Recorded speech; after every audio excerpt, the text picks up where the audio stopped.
થોડી વાર પહેલા જ તમને બતાવ્યું હતું કે ફતેગંજ જે બ્રિજ છે ત્યાં એક બિનવારસી ગાડી મળી આવી હતી। અત્યારે આપણા જોડે હાલ એ ગાડીના માલિક આપણા સમક્ષ ઊભા છે અને પ્રાથમિક માહિતી મુજબ આપણને જાણ થઈ છે કે અહીંયા એક અકસ્માત સર્જાયો હતો, જેમાં 22 થી 23 વર્ષની એક બાળકી હતી।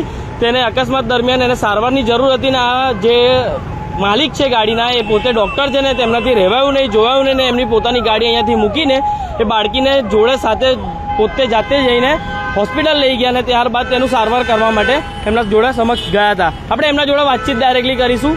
જી હા મેડમ, શું બનાવ બન્યો તો અહીંયા શું થયું હતું? એકચ્યુઅલી અમે એને રોડ પર પડેલી એક છોકરી અને એની પાછળ 3-4 લોકો જે એના આઈધર કઝિન્સ હશે અથવા ફ્રેન્ડ્સ હશે એ લોકોને મેં જોયા। બાકીના લોકો પણ ખૂબ હેલ્પ કરી રહ્યા હતા, એને વારે ઘડીએ ઊભી કરવાની કોશિશ કરતા હતા પણ એ પડછડાઈને પાછી જ પડતી હતી અને આખું લોહીથી લથપથ એરિયા હતો જે પેલી બાજુ સામેના સાઈડના રોડ પર ફતેગંજ જે બ્રિજ છે એના પર એક્સિડન્ટ થઈ ગયા પછી અમે પહોંચેલા છીએ। એટલે થઈ ગયો કેવો એ અમને ખબર નથી, પણ બ્લીડિંગ તો આખું ખાબોચું ભરાઈ ગયું હતું, મોઢામાંથી બ્લીડિંગ આવતા હતા, ક્લોટ્સ હતા અને એના શ્વાસ પણ થોડા વચ્ચે વચ્ચે આવતા હતા અને જતા હતા। એટલે મેં એને ઇન્ટ્યુબેશન કે જેમાં અમે શ્વાસનો એક શ્વાસ લેવાની નળી એના ફેફસામાં નાખી અને એને અમે અમ્બુઈંગ એટલે કે જે આર્ટિફિશિયલ શ્વાસથી મેં એને હેલ્પ કરી, કાર્ડિયક મસાજ કર્યું કે જેને CPR કહેવાય અને CPRથી એનો થોડો વખત માટે હું એની જાન બચાવી શકી। મીનવાઇલ અમે 108માં એને શિફ્ટ કરી પણ SSGમાં લઈ ગયા બાદ ત્યાં ગાડી એનું મૃત્યુ થઈ ગયું છે અત્યારે।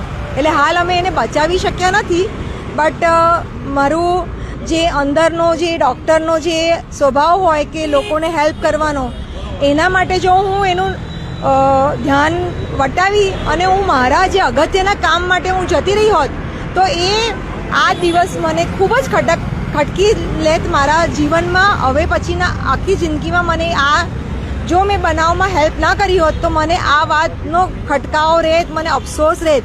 ભલે હું એને બચાવી ના શકી પણ મને આજે ગર્વ છે કે હું એને બચાવવાની જે કામગીરી હોય તે ડૉક્ટર તરીકેની ફરજ મેં આજે નિભાવી। તમે શું કહેશો કે અહીંયા અવારનવાર અહીંયા અકસ્માતો થતા રહે છે, વચ્ચે બી 3 થી 4 વાર અકસ્માત સર્જાયા હતા આ બ્રિજ પર જ, તેના વિશે તમે શું કહેશો? એટલે મને એવું લાગે છે કે એ બ્રિજ પર તો એ બાઇક જઈ રહી હતી વન વે રીતે, તો એ અથડાઈ કઈ રીતે?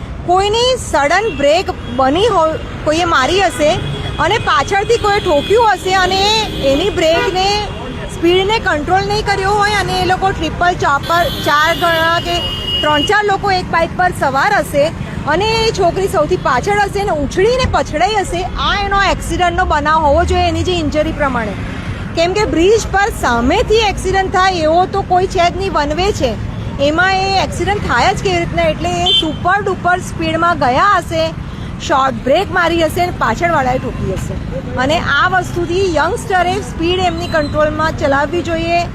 એક સવારી પાછળ બહુ તો 2 હેલ્મેટ કોઈએ નહોતા પહેર્યા, એ પણ એક છે કે 4-4માંથી કોઈની પાસે હેલ્મેટ નહોતા, એ પણ એક એમનું એક હતો પોઈન્ટ।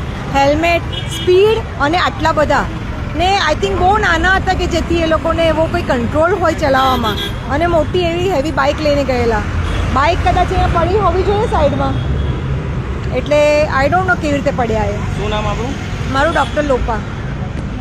દર્શક મિત્રો, જે પ્રમાણે ડૉક્ટર મેડમે જણાવ્યું તે મુજબ વડોદરા શહેર માટે ખૂબ જ ગૌરવની વાત છે કે આપણે સંસ્કારી નગરીમાં રહીએ છીએ અને સંસ્કારી નગરીના સંસ્કાર અહીંયા જોવા મળી જ રહ્યા છે।